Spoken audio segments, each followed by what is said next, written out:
Unai Martín es nuestro siguiente invitado,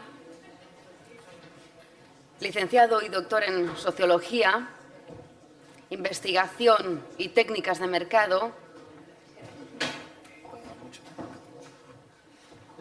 Sí, eso es. Y DEA en Salud Pública e Investigación Biomédica. También es profesor en la UPV, Euskal Herriko Unibertsitatea. Y hoy vamos a conocer un poco mejor el trabajo que realiza, porque lo va a compartir con todos nosotros. Bigarren jardunaldi honi hasiera emango diogu.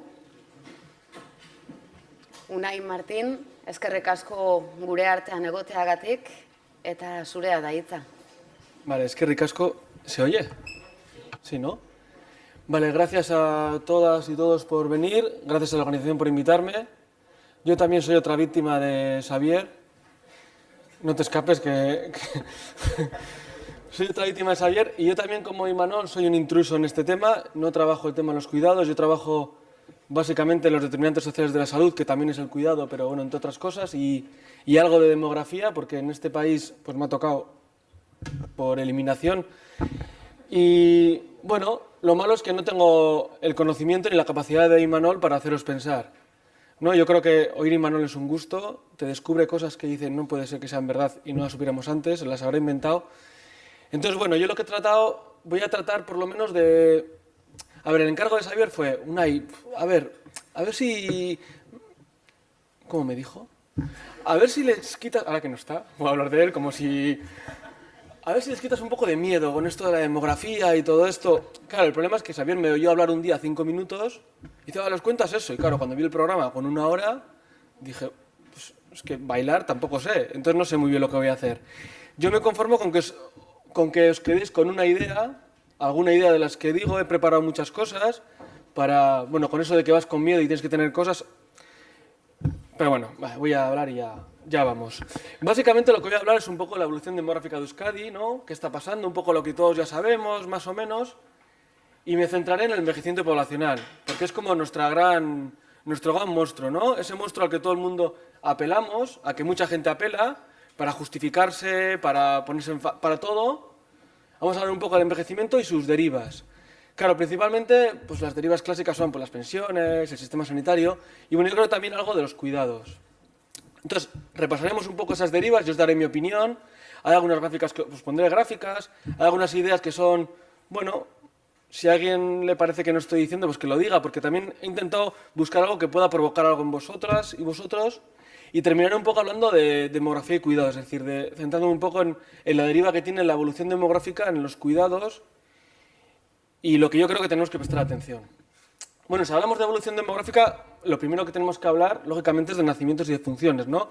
Porque es la principal variable que determina el crecimiento natural de la población. Luego están las migraciones, pero bueno, lo que en principio explica cómo somos, o por lo menos explicaba cómo somos hace años, es lo que pasa con nuestros nacimientos y las muertes, es decir, con la gente que entra y sale de una población. Esto, pues ya sabéis, ¿no? La natalidad está fatal, ¿no? Siempre te preguntan, ¿y cuántos hijos hay que tener para que haya... ¿Cuántos hijos son los buenos? Bueno, hay un número de hijos, de hijas buenos, ¿no? Eso depende de lo que queramos ser y de cómo queramos ser en el futuro. El otro día me llamaron, porque siempre te llaman de la prensa, y digo, la fecundidad está en 1 con... ¿Cuánto es? ¿2,1 o 1,8? Digo, a ver, no, la demografía no te dice cuántos hijos tiene que tener. La demografía lo que te dice es lo que te va a pasar con el número de hijos que tienen. Y lo que va a pasar es que, bueno, que las poblaciones pueden decrecer. Hoy en día en Euskadi, desde el año 90 y pico de finales, nacen más personas que mueren. Bueno, pues no pasa nada. Euskadi perderá población. ¿Pero perder población es malo? Pues ahí es donde está el problema. No es ni malo ni bueno, es. Hace poco que ya hemos empezado a entender que esto de la economía, que tenemos que seguir creciendo toda la vida, creciendo un poco más, pues igual no es tan verdad. Con la demografía pasa un poco igual. Lo que pasa es que, bueno, la herencia cristiana, nacionalista, en general, que tienen las poblaciones, nos hace pensar que las poblaciones tienen que crecer por definición. ¿Por qué va a pasar con el País Vasco del futuro? Va a desaparecer. O incluso nos van a colonizar. Ya se habla de la Francia islámica, ¿no? Entonces, bueno, eso nos ha hecho creer que, bueno, que la población tenemos que crecer. Claro, y no es fácil, no es difícil saber que no podemos crecer hasta el infinito, ¿no? Entonces, bueno, igual algún día tenemos que decrecer. El problema que tenemos es que, bueno, la demografía es muy tozuda y tenemos un sistema demográfico y un sistema social que es muy poco favorable a que nazcan niños y niñas, ¿no? Y eso todo el mundo lo sabemos. Hoy en día tener un hijo o una hija en Euskadi es, bueno, es complicado para el que lo tiene. Eso ha provocado que bueno, en los años 90 viviéramos un suceso especial en el País Vasco. El País Vasco fue una de las regiones del mundo que menos fecundidad tenían. Nacían unos 0,9 hijos por mujer. Claro, 0,9 hijos por mujer significa que en un plazo cercano la población, bueno, cercano desde el punto de vista demográfico, la población puede convertirse en la mitad de lo que era. ¿Y qué pasa? Que esos nacimientos, esos pocos nacimientos en los años 90 hace que hoy en día en Euskadi haya poca gente joven, de 20, 30... ¿Qué provoca eso? Entre otras cosas, que si hay poca gente joven, aunque la gente joven tenga hijos, ¿qué va a pasar? Pues que nacen menos niños y niñas, ¿no? Entonces, os he traído aquí cómo estamos y lo que la proyección que hay a 2025. Claro, hacer proyecciones en demografía es como hacer ciencia ficción. Realmente no valen para mucho, ¿no? Porque imaginaos, de aquí a 5 años, ¿qué va a pasar con la fecundidad?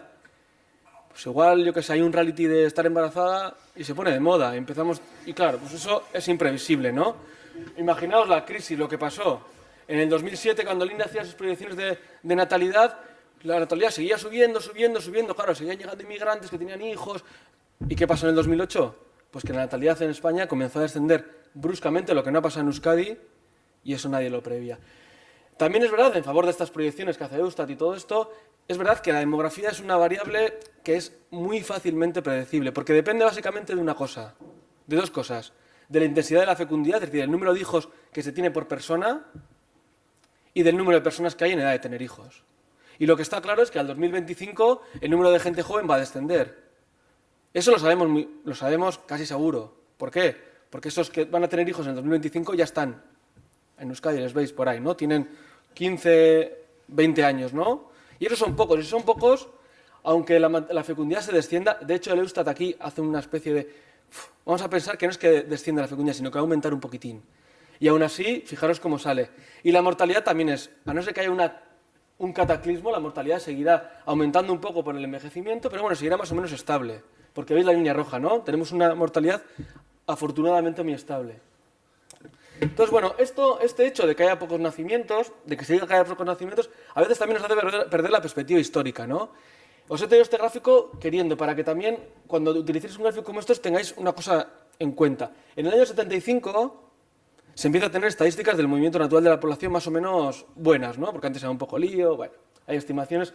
Entonces, casi todos los gráficos que utilizamos de la natalidad, vemos la evolución del 75 en adelante. Y claro, ¿qué vemos?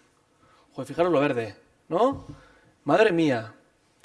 Pero claro, ¿qué pasa? Que el 75 es un año enormemente atípico. Es el año del baby boom vasco, ¿no? Ese año en el que se juntan dos procesos muy curiosos. Un proceso migratorio que hace que las generaciones en edad de tener hijos se multipliquen por 2 y, lógicamente, aunque tengan el mismo número de hijos, hay el doble de criaturas naciendo.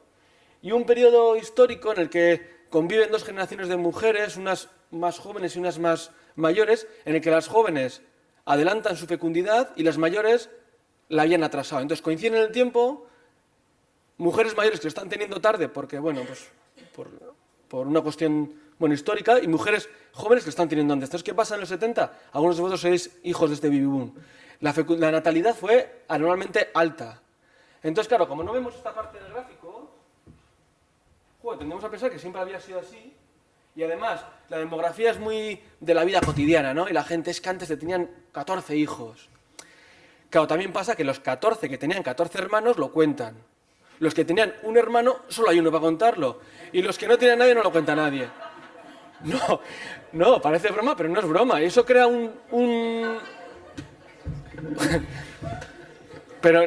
pero pensadlo, es verdad. Eso cuenta una idea de que la gente está por ahí. Ah, yo tenía 7. Claro, no.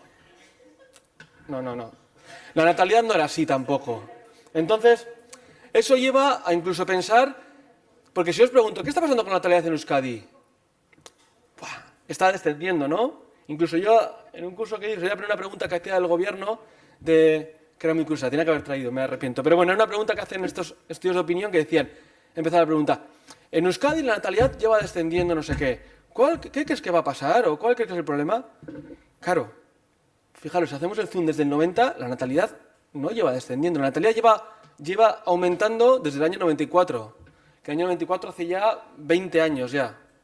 Fijaros que en el 94 nacían 15.000 criaturas en Euskadi y en el 2008 nacieron 21.000. Es decir, un aumento del 39%.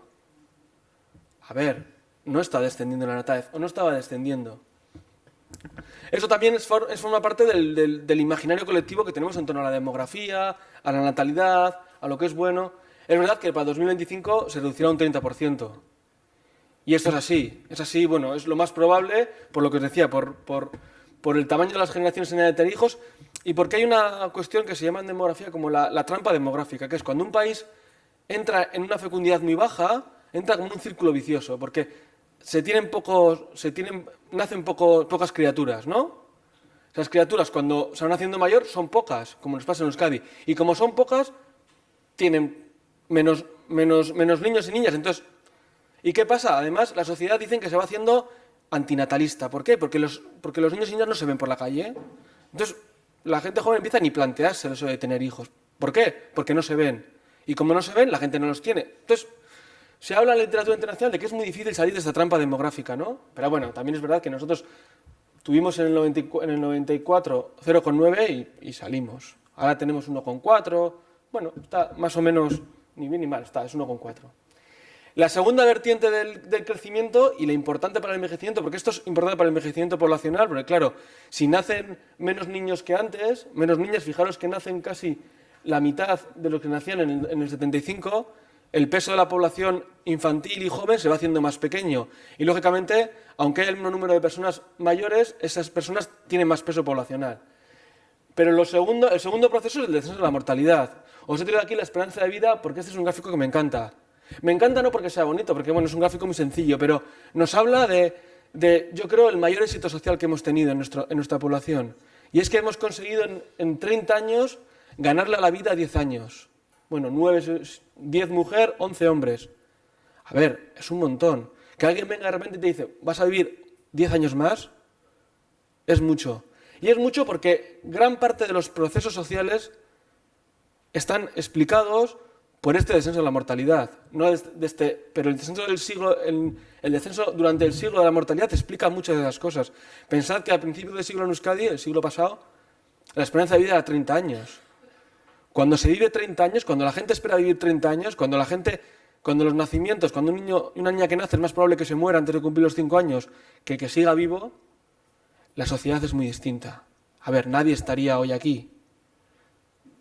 Estaríais muertos. Y los que no...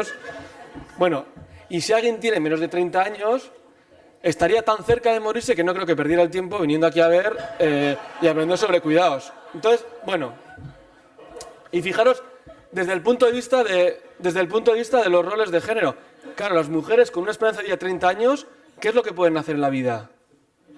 Tener hijos. ¿Por qué? Porque tienes que tener en torno a 8 o 9 hijos, hijas, para que algunos te lleguen a la edad adulta. Porque la mayor parte se te van a morir dentro de la madre y en los primeros años de vida. Entonces, claro, la mortalidad es uno de los grandes procesos sociales, porque es muy marcado socialmente, porque pasa por determinantes sociales y sobre todo por las consecuencias que tiene en cómo configuramos nuestras sociedades. Digo esto porque, hemos transformado esto en un discurso negativo, ¿no? Hablas del aumento de la esperanza de vida y la gente se va corriendo. El envejecimiento. Esto lo estamos superando, pero bueno, yo creo que merece la pena destacarlo. Porque claro, lógicamente, los dos procesos que os digo lleva a esto, ¿no? Aumento del peso de mayores de 65 años pasa del 7 al 23%, ¿no? Y disminución del peso de la población joven. Y sobre todo la muy mayor, ¿no? Ahora, y sobre todo estos años estamos viendo la revolución de la longevidad, en el sentido de que la mortalidad, cuando comenzó a descendió en las poblaciones más jóvenes, en la infantil, más adelante en los mayores, y ahora ya la revolución está produciéndose en los de 80 y más, ¿no? Las ganancias en mortalidad están siendo increíbles y se prevé que sigan siendo, porque aunque siempre la demografía ha intentado poner un límite de la longevidad humana, ¿no? Vamos a vivir hasta los 80, 70, siempre ese límite la realidad lo ha ido rompiendo, ¿no? Os voy a tener un gráfico muy bonito que es durante el tiempo, historia, lo que se ha dicho que iba a ser el límite de la longevidad humana y cómo la población ha ido superando ese límite. Claro, entonces llegamos al gráfico estrella, este. Evolución de la población de 65 y más. ¿Por qué digo el gráfico estrella? Porque este gráfico lo podéis ver en multitud de sitios. Es curioso, siempre que alguien empieza algo, muchas veces intenta justificar por qué es importante lo que hace, ¿no? A todos nos pasa. Yo trabajo en salud y tú vas a un congreso y los que trabajan en accidentes de tráfico siempre dicen los accidentes de tráfico es la principal causa de muerte externa. Los de suicidio dicen los suicidios son la principal causa de muerte en jóvenes. Los tumores son la principal causa de muerte en siempre encuentran. Y este gráfico es la excusa que ha encontrado mucha gente para justificar lo importante que es lo que hace, ¿no? ¿Por qué? Porque este es el envejecimiento poblacional. Y este gráfico ha servido para muchas cosas, ¿no? Yo os tengo aquí algunas cosas. Sociedad vieja, vamos a una sociedad vieja.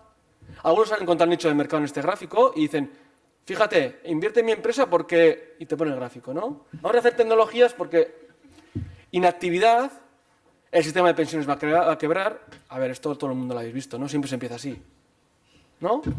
Cuando el BBVA hace sus propagandas, pues dice, mira, fijaros, hay que reformar la de jubilación, ¿no? Fue un argumento tremendamente demográfico, ¿no?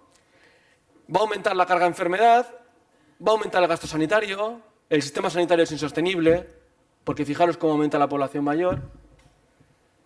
Y también, bueno, yo ayer lo oí, no pude venir a la mañana, pero a la tarde ya siempre oyes, ¿no? El sistema de cuidado está en crisis porque, joder, fijaros, con el envejecimiento, hasta ahí, ¿no? Se deja deslizar. El envejecimiento va a hacer que este sistema cruja. Bueno, empezamos por...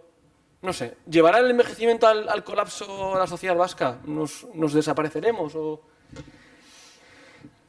¿Podemos mirar este proceso de manera distinta? Empezamos por lo primero. El nicho de mercado yo creo que permea todo lo que voy a decir. Entonces, bueno, no hablaremos. ¿Vamos a una sociedad vieja? Voy a intentar buscar qué es ser viejo, porque no es fácil, ¿eh? La RAE dice que ser viejo es dicho de un ser vivo de edad avanzada. ¿No?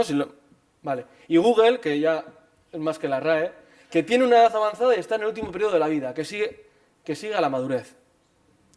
Claro, ¿realmente ser viejo qué es ser viejo? Ser viejo es tener muchos años. Sí, pero ¿qué es tener muchos años? Cuando a principios del siglo se vivía 30 años, ¿quién era viejo? Pues los que tenían 25, imagino, que serían, ¿no? Los estarían ahí sentados esperando a que la gente viniera a pedirles consejo con 25 años, imagino. Y sobre todo... Ser viejo es, yo creo, un poco de eso, ¿no? Que te queda poco, ¿no? No os riáis porque, claro, alguien se puede ofender. Y yo lo digo en serio. Estar en el último periodo de la vida es que te queda poco, ¿no? Entonces, claro, esto lo podemos pensar un poco diferente, porque es que también no hace falta ser muy listo para decir, a ver, ¿cómo podemos decir que esto es envejecimiento demográfico si, fijaros cómo ha aumentado la esperanza de vida a los 65 años en ese periodo? Es decir, desde el 75 a 2015 los hombres han ganado 6 años de esperanza de vida y las mujeres 7. Es decir, una persona de 65 años hoy en Euskadi espera vivir un 40% más que hace 30 años. Entonces, ¿cómo podemos pensar que un mayor de 65 años en Euskadi hoy es lo mismo que hace 30 años? ¿No? Esto es una imagen un poco tramposa. Tramposa porque cogemos un concepto, mayor de 65 años, que tiene y utilizamos ese concepto con su trasfondo social que tiene, son personas viejas, para decir que aumentan esas personas viejas. Pero fijaros, simplemente con coger y decir, vale, vamos a ver la persona vieja de otra manera. Vamos a decir, si en el 89 hemos dicho que una persona de 65 años esperaba por vivir, le quedaba por vivir 15 años, pensamos que una persona vieja es una persona que le queda por vivir 15 años, ¿no? Entonces, veis, si vemos la evolución de las personas que le quedan por vivir 15 años en Euskadi, vemos que, bueno, el envejecimiento, a ver, es un poco menor del que nos pintan, ¿no? A ver, un poco, tampoco es que no, pero bueno, veis un poco, ¿no? O cogemos otra teoría que hay, fijaros, esta es la evolución de la edad mediana, es decir, como la edad del centro, ¿no? En el 75 era 29 años y en el 2015 eran 45. Tira, ¿eh? Tira lo que hemos conseguido, ¿no? Porque era 29 años, ¿por qué? Porque la gente no llegaba a ser mayor, ¿no? Es decir, hay 16 años de aumento de la edad mediana de la población. Claro, aquí decimos también esto porque es más difícil de entender, pero también otro gráfico que, fijaros, esto va a colapsar. A ver, también tenemos que tener en cuenta que la esperanza de vida ha aumentado de 72,7 a 83,2. Entonces, realmente, fijaros que lo que hemos aumentado, es decir, lo que las poblaciones le quedan por vivir en Euskadi, en términos como medios, no ha descendido tanto. Es decir, no somos tan viejos, no somos tan más viejos como éramos en el 75. Sí, ¿me pilláis lo que quiero decir? Más o menos, ¿no? Si alguien no está de acuerdo, que lo diga, ¿eh? Y aquí llegamos al tema. ¿Es insostenible nuestro sistema de pensiones? Pues bueno, yo no sé si es insostenible o no, porque realmente esa pregunta no tiene respuesta. Lo que sé es que la demografía no nos dice si las pensiones son sostenibles o no. ¿Por qué? Como no es el tema, muy fácil, muy rápido lo paso. Fijaros, he cogido indicador de la bondad del sistema de pensiones, este fondo de reserva que se están gastando. Fijaos, en amarillo es la evolución del fondo de reserva, que nos habla de la sostenibilidad del sistema, ¿no? Y en azul, el porcentaje de mayores de 65 años, el clásico. ¿Veis que una cosa va con la otra? Que nadie se confunda. Lo que tendría que pasar es que cuando aumenta lo azul, baja el amarillo. ¿Qué vemos? Que está aumentando el azul y aumenta el amarillo. Es decir, la población está envejeciendo y el sistema es cada vez más sostenible. Y luego baja. Y bueno, he puesto 2014 y sigue bajando. Y lo azul sigue subiendo. ¿Baja porque lo azul sube? No. A ver, es un insulto que nos digan que la demografía está haciendo que el sistema sea insostenible cuando tenemos un 40% de paro juvenil. A ver, ¿el problema es que no nacen niños y niñas? No, el problema es que la gente no tiene trabajo y cuando lo tiene un trabajo tan precario que no permite una cotización como Dios manda. Fijaros que lo que realmente explica es esto verde, que es el ratio trabajador-pensionista. Es decir, es utilizar la demografía como si fuéramos vacas, ¿no? Coger el ratio 65 y menores, lo juntan y como les sale genial el gráfico a los bancos, ¿no? Como les sale genial, porque detrás de todo esto, ¿qué está? No está aumentar el número, porque fijaros que si queremos hacer que haya más gente cotizando, hay más gente económicamente no activa de 16 a 64 años que de 65 y más. ¿Por qué se dirige el problema de 65 y más? Porque sabemos que esa población va a seguir aumentando. Y entonces dibujar el futuro negro es más fácil utilizando la población de 65 y más. ¿Y qué hay detrás de todo esto? Pues hombre, yo esto lo digo como opinión personal, pero no, yo creo que es verdad. Detrás de todo esto hay un interés por hacernos ver que el sistema no es sostenible. ¿Por qué? Porque las pensiones, y la sanidad y la educación son los tres últimos pasteles que queda por repartir. Entonces, ¿es demografía? Fijaros, si fuera demografía lo que nos dice que las pensiones son sostenibles, como se dice, vosotros leéis cualquier panfleto de estos y dice, por ejemplo, dice, en los últimos 20 años la esperanza de vida en Euskadi ha aumentado X años. Por eso, claro, nos tenemos que jubilar no sé cuántos años más tarde. A ver, lo que hacemos con el tiempo que ganamos a la vida es una decisión social que tenemos que tomar entre todos. Sí. Y segundo, si 2 años de aumento de esperanza de vida justifican que nos jubilemos más tarde, fijaros este gráfico qué bonito es. Esto es la esperanza de vida, el total de la barra, ¿no? La esperanza de vida en buena salud verde y lo que se vive en mala salud rojo, según sexos y nivel de estudios, ¿no? Primarios, aquí, no sé si se lee, aquí está primarios, secundarios, universitarios, hombres y mujeres. Fijaros que a los 67 años, a los 65 años, cuando una persona se jubila, si eres hombre y tienes nivel de estudios bajos, te queda por vivir 11 años, de los cuales 2,5 los vas a vivir libre de discapacidad y 8,9 con una discapacidad. Si eres mujer y tienes nivel de estudios universitario, te queda por vivir 21, de los cuales 15 vas a vivir en buena salud y 6,3 con una discapacidad. Teniendo en cuenta que la mayor parte de gente hoy en día ya se muere después de jubilarse, que casi todo el mundo llega a la jubilación habiendo cotizado todos los años, podemos pensar que es tremendamente injusto que una persona, un hombre de nivel de estudios sin estudios, que ha cotizado sus 45 años, reciba 11 de pensión, es decir, tenga un retorno de 4, y que los del nivel de estudios superiores tengan un retorno mayor. A ver, si la esperanza de vida justifica que nos jubilemos más tarde, ¿justifica la diferente esperanza de vida que nos jubilemos diferente según nuestro nivel de estudios o según nuestro sexo? Bueno, lo dejo para el debate. A ver, yo no digo que esto sea, digo que si una cosa fuera también sería lo otro. A ver, aquí cada uno se coloca en la gráfica y dice, madre mía, ¿no? Claro, quiero decir yo que la evolución de la estructura de edades no supone ninguna amenaza para Euskadi. Pues yo creo que la principal amenaza para Euskadi se ve este gráfico. Esto es cómo es la población en el 81 en rojo, en el 2001 en negro y en el 2025 en verde. ¿Qué peso tiene cada grupo de edad? Es como si fuera una pirámide pero invertida. Para mí el tema no está en la montaña. El tema está en el valle que se queda después de la montaña. El tema está qué vamos a hacer con el relevo generacional en este país. Esto no me va a extender mucho porque no se le toca, pero fijaros que en el 81, por cada dos personas que estaban en edad, por cada persona que estaba en edad de salir del mercado laboral, que tenía 55, 59, había dos personas jóvenes que estaban en edad de entrar, ¿no? En el 2001 es 1,5, en el 2010 es 0,7 y en el 2015 va a ser 0,6. Este es el verdadero problema. O esto es lo que alguien también debería estar pensando en ello. Claro, esto no genera... Esto al BBVA no le, así a corto plazo no le importa mucho, pero sí nos importa como sociedad. Porque fijaros, no me extiendo, esto es como evoluciona, ¿verdad? Fijaros, aunque consiguiéramos tener las tasas de actividad que tiene Suecia, que son mucho más altas que las nuestras, y que corresponden a un modelo de sociedad distinto, en el que las mujeres tienen una mayor participación en el mercado laboral, perderíamos un 8% de población activa. Fijaros, esto es Osakidecha, médicos de primaria. Fijaros lo que se nos viene. ¿Veis qué forma tiene sus trabajadores, ¿no? Y trabajadoras? Esto es los profesores de educación secundaria y primaria, bueno, los no universitarios. Y estos son los universitarios. Es decir, ¿quién va a reemplazar a todos esos que están a punto de jubilar? Hace un tiempo me llamaron del Aqua, dicen, joder, es que, por muchos trabajadores en el Aqua, es que para el 2020 se jubilan el, no sé cuánto era, el 40, el 60% de gente que está ahora trabajando. Claro, y todo esto mientras socialmente mandamos a los jóvenes un mensaje de no hay futuro, te tienes que ir fuera, esto está fatal. A ver, yo este mensaje lo quería dejar. Alguien tiene que pensar en esto, ¿no? La segunda, o otra de las derivas del envejecimiento es la insostenibilidad del sistema sanitario, de nuestro sistema de cuidados, en general, que esto no puede ser así, porque es que está envejeciendo tanto la población que no va a haber dinero, ni va a haber gente para cuidar.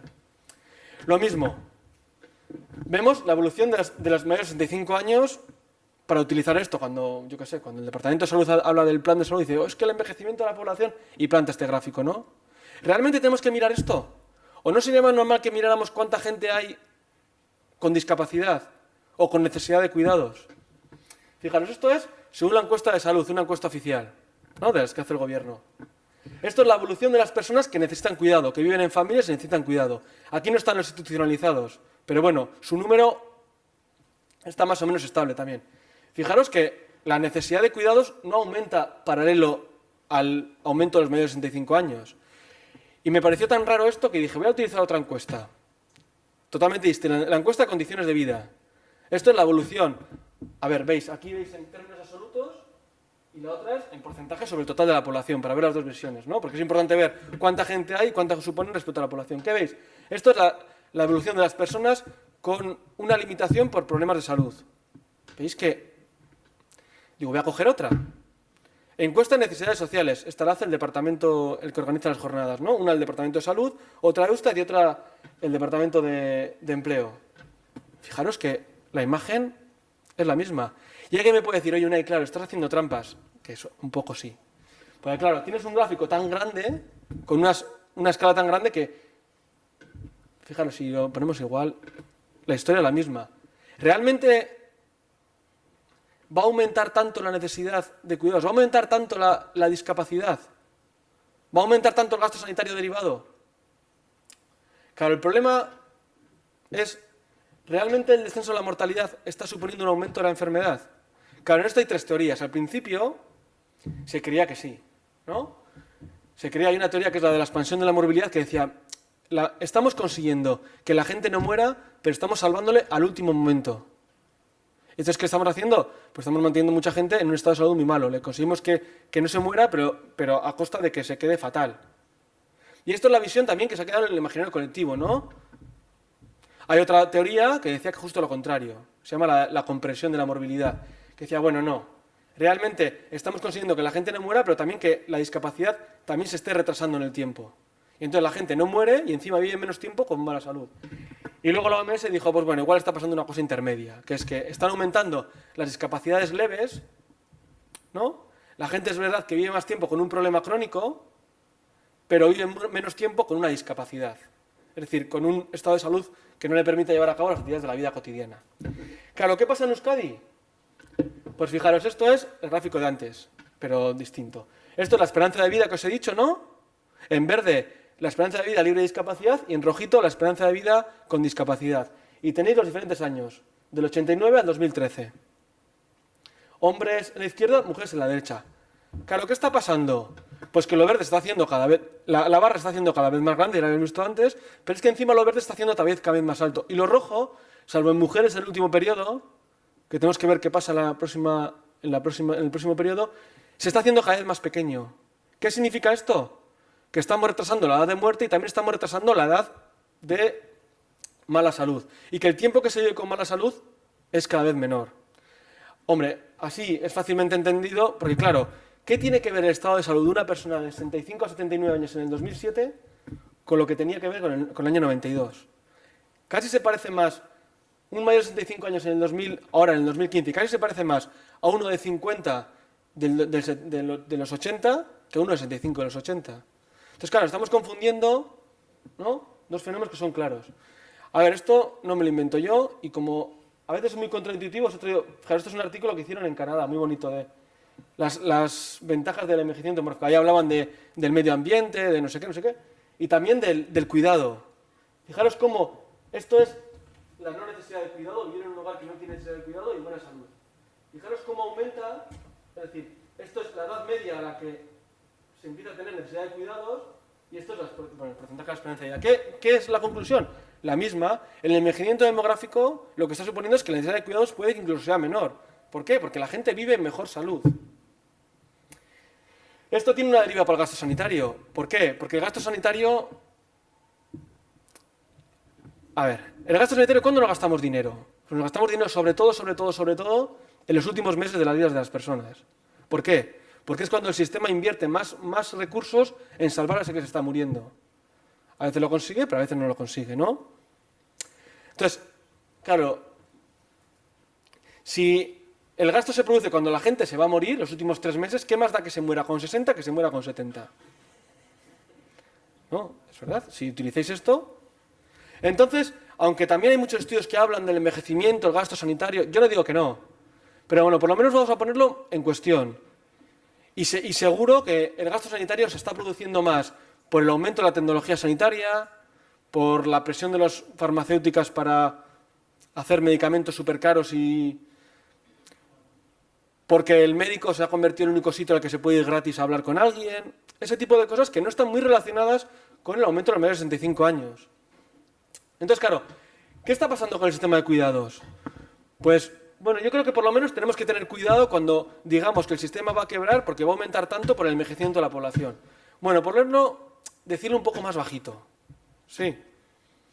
También porque la segunda deriva demográfica es que además, claro, se me había olvidado, que es que las familias son cada vez más pequeñas. Se tienen menos hijos, poniendo también en cuestión. Pero bueno, hay menos... A ver, también la demografía nos enseña que, bien, las familias se han hecho más estrechas, pero se han alargado. Es decir, tenemos... Estas generaciones son las primeras que empiezan a convivir 3 y 4 generaciones vivas a la vez. Eso quiere decir que, bueno, los familiares que una persona tiene igual, tienen menos hijos, pero se tiene más nietos y, bueno, derivados. Entonces, bueno, las personas cuidadoras van a descender demográficamente, ¿eh? Joder, nadie me dice nada. Yo ya tengo... todo lo que tenía para decir que alguien me dijera algo casi ya he terminado. Joder, pero bueno, ¿entendéis, no? Bueno, hay que ponerlo por lo menos en cuestión, afortunadamente. Claro, la pregunta que me hago yo, como hacía yo ayer cuando estaba preparando, es digo, ¿y entonces por qué? Porque está claro que en las pensiones el miedo tiene una justificación. A ver, hay mucha gente pensando cómo hacer que la gente se haga un sistema de pensiones privado. A ver, tú entras al banco, yo ahora no soy tan joven, pero yo entraba al banco al principio, cuando había bancos físicos que tú entrabas, con 20 y pico años, y te vendían un sistema de pensiones. Y yo le decía, hijo mío, pero si no estoy trabajando. Ya, pero es que cuando trabajes, cuando te jubiles, no vas a tener pensiones. ¿No ves el envejecimiento? Y claro, esto asusta. Y cuando alguien se asusta, ¿qué hace? Pues corre, y si tiene dinero, dice, házmelo, ¿no? En el caso del sistema sanitario, a ver, también hay un interés detrás.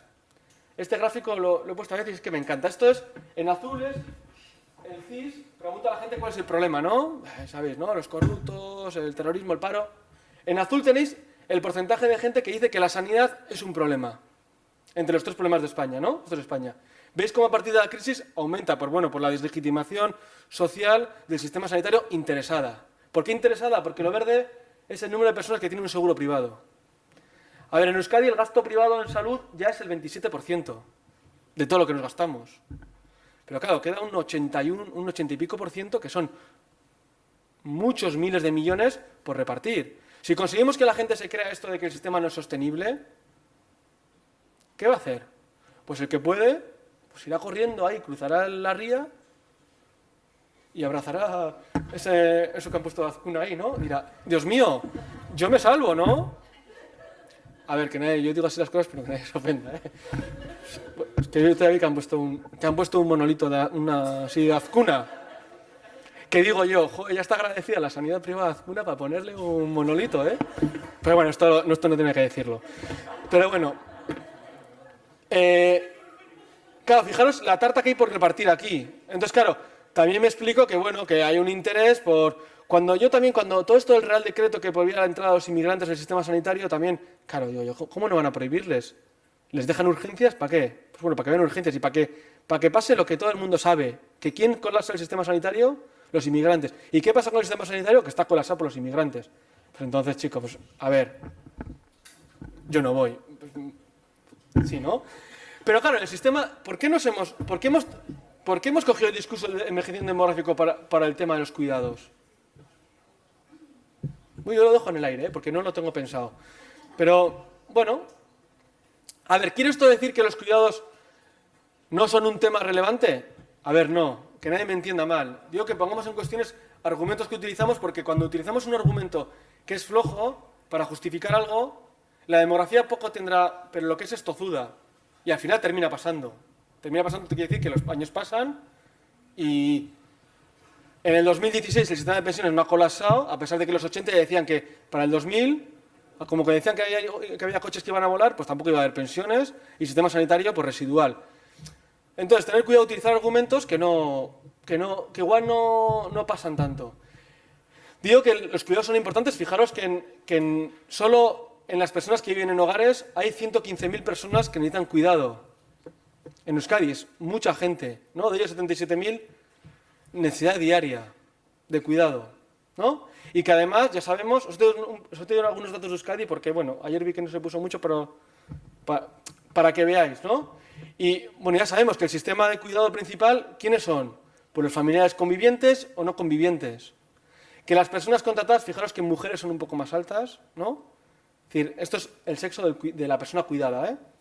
Servicios sociales, pero que principalmente es un sistema, ¿no?, informal de cuidados. ¿Y qué sistema informal de cuidados? Haciendo un poco más el zoom, ¿no? Son principalmente esposos, madres e hijas. Como resultado, 174.000 personas hoy en día en Euskadi son cuidadores de una persona dependiente de manera informal. Informal quiere decir que es un familiar, tenga ayuda a la dependencia, no. Esto también me ha llamado la atención que solo nos sale, esto es la encuesta de salud del País Vasco, solo nos sale un 60% de cuidadoras mujeres, ¿no? Un 58%.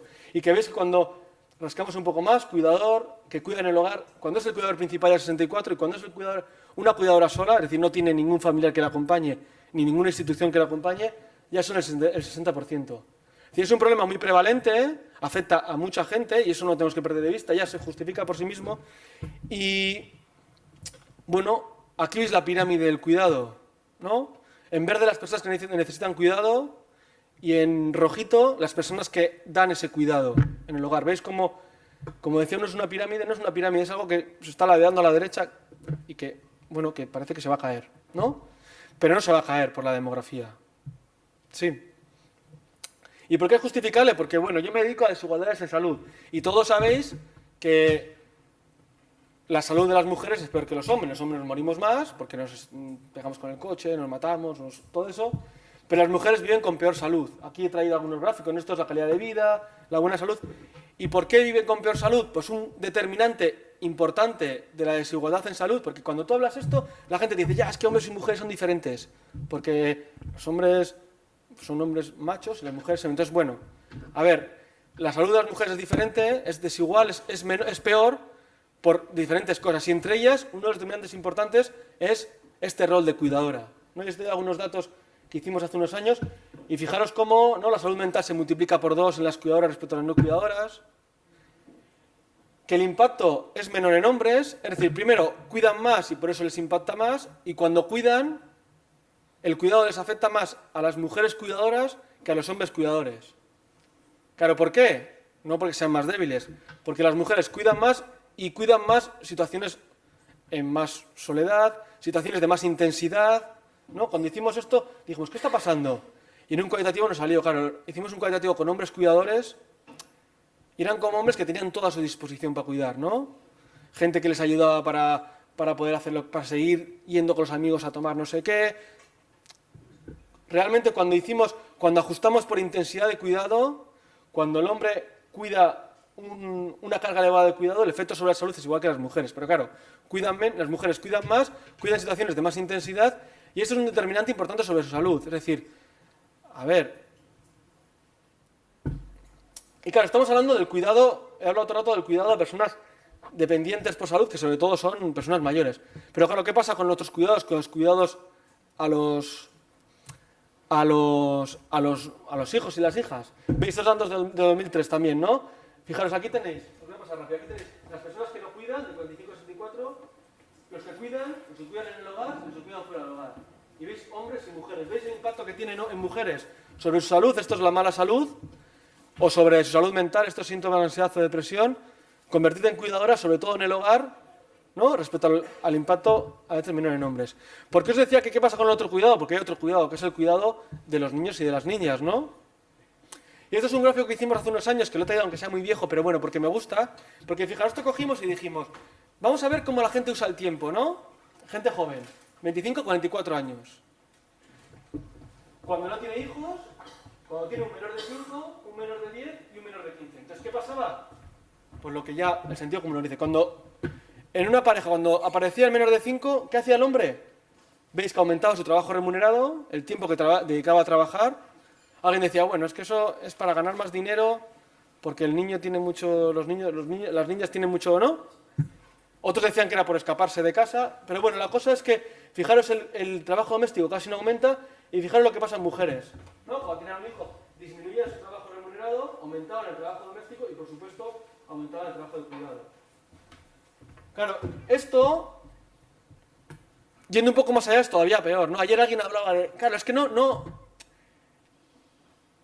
solo tenemos que tener en cuenta el trabajo que dedicamos que se puede medir. Hay un trabajo relacionado con quién decide cuándo hay que poner la lavadora, cuándo hay que comprar las cosas, cuándo hay que limpiar. Ese trabajo de planificación, organización, ¿no? Y en la encuesta de salud pasada dijimos, vamos a ver si conseguimos captar eso. Conseguir captar ese trabajo que llamamos trabajo mental. Bueno, nos costó meter la pregunta porque no se iba a entender, pero al final hicimos un estudio cualitativo y se entendía perfectamente. Las mujeres entendían perfectamente cuando les preguntaban. Hay una serie de tareas domésticas más relacionadas con la organización o planificación del hogar, como pensar cuándo hay que limpiar, prever la lista de la compra, pensar cuándo hay que poner la lavadora. ¿Quién se encarga de este tipo de tareas? Y fijaros que las diferencias son mucho mayores de las que veíamos antes, ¿no? Esto es, yo solo, sola, mujeres, hombres, y no participo, hombres, mujeres. ¿Y por qué relaciono esto con lo anterior del cuidado? Porque esto también tiene impacto sobre la salud de las personas jóvenes. Hasta tal punto que hay en salud pública, en salud laboral, hay una máxima clásica, ¿no? El trabajo es un protector de la salud. La gente que tiene un trabajo remunerado, bueno, mejor. La gente que está en paro, eso impacta mucho sobre su salud. Y fijaros, estos son hombres, los hombres en paro tienen un 40% más de probabilidad de tener mala salud percibida, ¿no? Que es muy un indicador. Y ajustando por clase social, es decir, teniendo en cuenta la clase social también. Claro, ¿qué pasa? Tradicionalmente, que esto no pasa en mujeres, o no es tan claro en mujeres. Las mujeres cuando están en paro, bueno, salud tampoco es tan peor que los hombres. Y sobre todo, que las amas de casa no tienen peor salud que las mujeres que trabajan, ¿no? Veis ahí que no es significativa y es mucho menor, ajustando por clase social. Claro, ¿qué hicimos? Vamos a tener en cuenta, cuando la mujer trabaja, qué pasaba en el hogar, ¿no? Y cogimos el tiempo que dedicaba al trabajo doméstico la pareja y la mujer, hicimos una clasificación y clasificamos. Cuando la mujer era trabajadora y tenía una distribución de roles muy desigual, y cuando tiene un rol igualitario, ¿no? Bueno, aquí se interpreta como antes. Cuando tiene más de uno es que tiene peor salud. Fijaros, cuando la mujer tiene un trabajo pero en casa tiene una distribución muy desigual. Esto muy desigual es, ella lo hacía casi siempre y él casi nunca. Veis que su salud empeora, su probabilidad de empeorar la salud aumenta un 50%. A ver, un 50% es un montón, ¿eh? Sin embargo, veis que tener un trabajo y tener una distribución igualitaria en el hogar, ya las amas de casa tenían, es decir, ya era peor quedarte en casa, ser ama de casa, que tener un trabajo remunerado. A ver, esto me ha quedado un poco liado, pero la conclusión, pues si alguien se ha perdido, es, a ver, cuando las mujeres trabajaban, no mejoraba su salud si en casa no se encontraba una distribución igualitaria de roles domésticos, ¿no? Aquí se incluía el cuidado de los menores y el trabajo doméstico. Y esto también, tanto en clases manuales como no manuales. ¿Y por qué miramos por clases sociales? Porque yo creo que se dijo ayer, y hay que tenerlo en cuenta. Hay que tener en cuenta la intersección entre estos dos ejes de desigualdad, el género y la clase. Porque fijaros, el cuidado, el cuidado informal es de mujeres, pero también de mujeres pobres. Esto es la clase social, de la 1 la más rica, la 5 la más pobre. Y fijaros cómo las mujeres, el porcentaje de mujeres que cuidan, aumenta según descendemos de clase social. Veis que además aumenta, no es una cuestión... Esto también pasa en salud y yo creo que es importante decir. No es una cuestión que las más ricas son muy diferentes de las más pobres no. Es una cuestión que a medida que tu clase desciende, tu probabilidad de ser cuidadora informal aumenta. Una cuestión que no pasa tanto en hombres. Y que incluso veis que en la clase 1, la más rica, bueno, los hombres, parece que el porcentaje de cuidadores informales es mayor que el de las mujeres. También esto está relacionado, ¿no?, con cómo se difunden las innovaciones y bueno, y en qué entornos queda bien decir que tú cuidas y todo eso. ¿Sí? Y ya terminando, porque tengo que terminar, volviendo al principio, yo creo que también aparte del impacto en la salud, el cuidado es importante por entender que esta natalidad, si entendemos, a ver, se había dicho al principio que la demografía no dice si la natalidad es alta o baja, si hay que tener más o menos niños, niñas, no lo dice. Pero lo que sí sabemos fijo, seguro, es que en Euskadi la gente está teniendo menos hijos de los que quería tener. Y ahí ya no hablamos de reemplazo generacional, sino hablamos ya de derechos de salud sexual y reproductiva, ¿no? Y no tiene más hijos de los que quiere tener, porque tiene un entorno que es muy poco favorecedor para tener hijos. Tiene un entorno en el que hace retrasar la maternidad y la paternidad hasta los 30 y pico años, cuando existe un límite biológico, bueno, todavía, en el cual hay una pared por el cual a partir de ahí no se puede, y la gente que retrasa muchas veces no da el paso al segundo o incluso al primero porque no le da tiempo a darlo. Y eso habla de un mercado laboral, habla de un mercado de vivienda y habla de una distribución de roles que hace que la compatibilización... Se ha dicho que una de las explicaciones de la baja natalidad del sur de Europa se explica por su sistema familiarista, ¿no? Que no tiene un Estado que haga que tener hijos tenga un coste que se distribuya socialmente y que no se familiarice. Y bueno, yo creo que con esto ya he terminado. A ver. Sí. Entonces, yo os quería decir solo simplemente que, bueno, la evolución demográfica, envejecimiento demográfico. ¿Seremos una sociedad más vieja? Pues cuando digáis esto decís, bueno, a ver, tampoco tanto, ¿no? Porque las edades se redefinen. Y todos lo sabemos. A ver, si le dejamos a los adolescentes redefinir sus edades cada año casi, ¿no? De repente ya es adolescente, ahora no es con esa edad, luego sí, luego no. Pues las poblaciones se redefinen. ¿Tendremos pensiones? Pues como decía Manuel antes, eso, a ver, es política. No sé cómo ha dicho la frase. Joder, es política. Sí, es política. Es ideología. Y tendremos pensiones si queremos tenerlas. O si no dejamos que el que quiera cambiar de sistema nos lo haga cambiar. Bueno, igual aquí en la sala quieres cambiar. Pero bueno, si conseguimos... ¿No? Es una decisión política y no ideológica. Con la salud del sistema sanitario, lo mismo, es una decisión política y no ideológica. ¿Cómo nos organizamos? Es una decisión... Y lo único que tiene que hacer el sistema sanitario es adaptarse a esta realidad, ¿no? Distinta. La gente se muere de cosas distintas, pero antes también se moría y ahora también se muere, ¿no? ¿Crujirá el sistema sanitario utilizando la frase que utilizaba ayer Silvestre? Pues crujirá, sí, crujirá porque es insostenible, pero no porque es insostenible demográficamente. Es insostenible socialmente. Sí, y lo podemos justificar así. Y bueno, los cuidados hemos hablado de magnitud, distribución de género, impacto del bienestar y sobre todo que los que hay del futuro será o deja de ser una sociedad antinatalista o no será. Y ahora ya he terminado.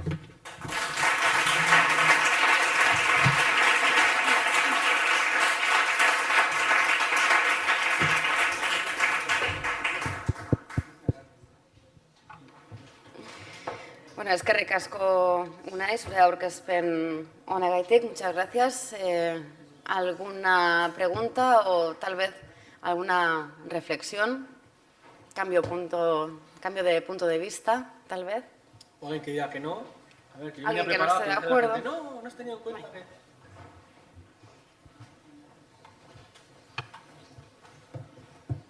Bueno, egunon, guztioi, buenos días. Mila esker, Unai, por esta presentación y bueno, también aprovecho también para agradecerle a Imanol la presentación que ha hecho antes.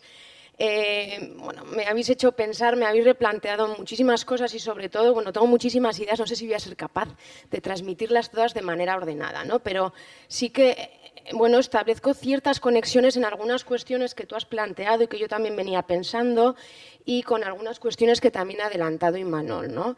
Has hablado, bueno, has centrado una buena parte de tu intervención, bueno, sobre todo nos has tratado de desterrar ese alarmismo demográfico, ¿no?, con el que convivimos, ¿no? Pero bueno, has dedicado buena parte a hablarnos, bueno, de esa gran pregunta, ¿no? ¿Es sostenible el sistema de pensiones? Y cómo muchas de las medidas, bueno, prácticamente todas las medidas que se están implantando con decisión política, bueno, se sustentan en ese alarmismo demográfico, ¿no? Hablabas, ¿no?, de todos esos de esas modificaciones de las normas de pensiones, de hacia dónde vamos, hacia avanzar un poquito la edad laboral, a trabajar más, pero también a la decisión política de apostar por facilitar que las personas nos hagamos unos planes de privados, ¿no? Bueno, la política fiscal también tiene mucho que decir en este sentido, ¿no? Porque apoyan, te desgravan, te facilitan que te hagas este tipo de pensiones. Por tanto, estaríamos hablando de esa policy que habla Imanol, ¿no? O sea, es una política aplicada que apuesta y que va en la línea de cambiar planteamientos sociales que tienen que ver con la idea de solidaridad, con la idea de redistribución y también con la idea de desigualdad, ¿no? Y yo creo que tú lo has explicado muy bien, porque bueno, tenemos un sistema de pensiones y tenemos el Estado que tenemos, el Estado de Bienestar, porque decidimos en su momento, la sociedad decidió que quería ser una sociedad solidaria, que quería apostar por la redistribución, por acercar polos y situaciones de desigualdad que genera la propia brecha salarial en el mercado de trabajo, pero también por tratar de compensar las desigualdades sociales que tienen costes importantes en clave de género y de clase, como bien has explicado con tus datos en materia de salud, también con un carácter desigual, ¿no? No es justo que una medida universal de retrasar para todos la edad de jubilación tenga costes tan diferentes en función de la clase social en la que has nacido, del nivel formativo en la que tengas y sobre todo de dónde hayas trabajado, ¿no? Personas que se han incorporado muy pronto al mercado de trabajo y que probablemente fallezcan antes, como tú bien has dicho, mientras que personas que han podido cotizar menos tiempo disfrutes muchos más años, ¿no?, por esa medida universal. Por tanto, yo creo que esto nos resitúa ante que, bueno, pues a pesar, ¿no?, de todas estas medidas que se están implantando, que tienen mucha de decisión política, pues no dejan de cuestionar, bueno, hacia dónde estamos yendo como modelo, ¿no? Y esto tiene muchas implicaciones en materia de cuidado, porque tú también comentabas que quedan 3 tartas por repartir: las pensiones, la educación y la sanidad. Sin embargo, la sanidad también determina la intensidad en la que se va a cuidar, ¿no? Yo estoy pensando en las familias y definitivamente el tipo de sanidad que tengamos influirá y determinará la intensidad que yo tenga que cuidar a mis familiares, porque eso va a seguir siendo una necesidad social. Has hablado de que hay 15.000 personas que necesitan ser cuidadas y se están cuidando, esas personas están siendo cuidadas, ¿no? Por tanto, a pesar de todos estos cambios o de estos planteamientos que estamos hablando aquí, pues la necesidad está siendo cubierta, ¿no? Por tanto, volviendo a ese concepto de crisis que ayer hablábamos y que hoy hablaba Imanol, pues la crisis de cuidados, pues bueno, la gente está siendo cuidada, ¿no? Sin embargo, bueno, este planteamiento que tú nos traes, esta nueva visión, esta forma de entender la demografía, bueno, yo creo que nos plantea ante ¿no? Si ese alarmismo demográfico es quien ha determinado estas decisiones que están viniendo, con esta mirada que tú nos traes, bueno, ya te lanzo la pregunta, bueno, y la lanzo a la sala, porque es muy difícil. hacia dónde tenemos que orientar, ¿no?, las formas de cuidar para satisfacer realmente y para tratar de compensar todos esos desajustes que van a ir saliendo, ¿no?, y que sobre todo se van a ir intensificando a partir de las medidas que se van implantando, como por ejemplo, ¿no?, en materia del retraso, por ejemplo, de la edad de jubilación. Va a tener costes, como bien has dicho, en materia de salud de género, porque las mujeres van a seguir cuidando, vamos a seguir cuidando, y hay costes en la salud de las mujeres como efecto del ser cuidadora, lo has explicado bien, y también en clase social, ¿no? La gente que venga de clases sociales o quienes vengamos de clases sociales, bueno, con trayectorias laborales más duras, vamos a vivir menos, pero además vamos a vivir peor. Por tanto, tampoco va a ser igual ese coste, no se va a repartir igual la falta de gestión o de organización social de los cuidados por clase social. No sé si me explico todo este batiburrillo de ideas. Te explicas, pero yo no voy a poder contestarte a casi nada. Pero, ¿por qué? Porque, a ver, ¿por dónde iba a empezar yo? A ver, estoy de acuerdo con lo que dices. Un matiz, no es que el alarmismo demográfico haya provocado esto, sino que determinados intereses han encontrado en la demografía el principal aliado para justificar sus... Igual que inocentemente el que trabaja sobre prevención del suicidio utiliza el argumento de que el suicidio ahora es la causa externa, ya se mueren más que por accidentes de tráfico, cuando realmente se mueren más porque los accidentes de tráfico han bajado, no porque estemos ante una epidemia de suicidio. Determinados intereses económicos han encontrado su filón en la demografía para justificar. ¿Por qué? Porque creemos que es un discurso neutro, técnico, abstracto, libre de valores. Y porque no entendemos que lo que pase con nuestro sistema de pensiones, nuestro sistema sanitario, nuestro sistema de cuidados, dependerá de lo que nosotros colectivamente decidamos que pase. Entonces, claro, no es que el sistema de pensiones es insostenible, pues depende de los recursos que queramos dedicarle a ello. ¿El sistema sanitario es insostenible? Depende. Hay un argumento muy peligroso en el sistema sanitario, en las pensiones que utilizamos, con lo que decías tú, la fiscalidad. Creemos que un Estado tiene que premiar fiscalmente los seguros sanitarios privados y los seguros de pensiones privados porque, claro, te dicen, es que esto libera, ¿no? Una persona que esté en un sistema sanitario privado libera el sistema sanitario público. Y la gente nos lo hemos creído. Nos lo hemos creído que hay gente que llama y cuando, por ejemplo, llega la carta Osakidetza del cribado, dice, no voy porque yo me la hago en un sitio, que vaya otra que lo necesite, por mi parte. Yo dejo mi parte. Y esto pasa, está pasando, como decía aquel. Y esto es totalmente falso. No hay nada peor que hagamos que las pensiones o el sistema sanitario terminen quedándose reducida para las personas pobres. Porque como ya decía una frase muy clásica en política social, un sistema para pobres termina siendo un pobre sistema. Entonces, claro, ¿es bueno que la gente se haga un sistema sanitario privado? No, porque ¿quién se lo hace? La gente que está en mayor poder de reivindicar que ese sistema de pensiones sanitarios siga siendo bueno, eficiente. Y en este país que pasan cosas muy curiosas. Pasan cosas tales como que los funcionarios tienen un sistema paralelo en el que eligen ir a la privada. En Madrid, los periodistas, los abogados. Hombre, eso, lejos de sostener el sistema, lo que hace es que el sistema tenga menos legitimidad social. Y el problema del sistema sanitario, las pensiones, todo, es si consigue mantener su legitimidad social. Que haga que cuando alguien diga que hay que quitarlo, la sociedad diga que no. Pero claro, no porque económicamente no sea sostenible, porque también es ridículo, ¿no? Planteamos, el sistema de pensiones es insostenible. Vamos a hacernos unos privados. A ver, ¿qué nos creemos? ¿Qué es magia? Eso tiene que ser a costa de que alguien quede sin estar cuidado, sin estar atendido en el sistema sanitario o sin tener la pensión. Es decir, no es que el sistema sanitario privado sea más eficiente, ni mucho menos, lo contrario. Es que, es una acción de, es insostenible, que cada uno se busque la vida y yo, que me voy a salvar, me salvo. Y esa gente que se salva es la que tiene más poder para que el sistema no colapse. No sé si me he explicado. Entonces, respecto a cómo tenemos que organizar el sistema de cuidados, yo creo que cualquiera de la sala tiene una opinión más fundamentada que yo. Entonces, quien quiera contestar. Bueno, yo simplemente eso, agradeceros, porque yo creo que las dos ponencias habéis traído habéis traído aquí a la sala otra idea que para mí también yo consideramos que era importante, ¿no? En las jornadas, y era que las decisiones que se están las decisiones que están surgiendo, que se están implementando en materia de políticas de cuidados, pues no tienen los mismos costes, ¿no? Para todos los grupos de población, y yo creo que esto también es importante, que sé que va a salir a lo largo de todo el día, ¿no? Y bueno, aprovecho además, aquí también tengo a Joaquín, que él es trabajador social de una zona rural, y yo creo que también, bueno, tendrá mucho que decir en torno a esto, ¿no? Entonces, bueno, agradeceros simplemente. Una cosita, tampoco ahora que lo pienso, a ver, no quiero decir que el envejecimiento no haya que tenerlo en cuenta, haya que pensarlo y todo eso, os lo he dicho que, bueno, a ver, también he sido un poquitín exagerado para ver si, ¿sabes? No... Beste galderarik, alguna otra pregunta?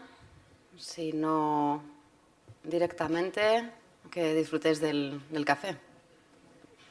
Volvemos, recordad, a las 11:30. 11:30 itzuliko gara, kafea hartu eta gero. Eskerrik asko.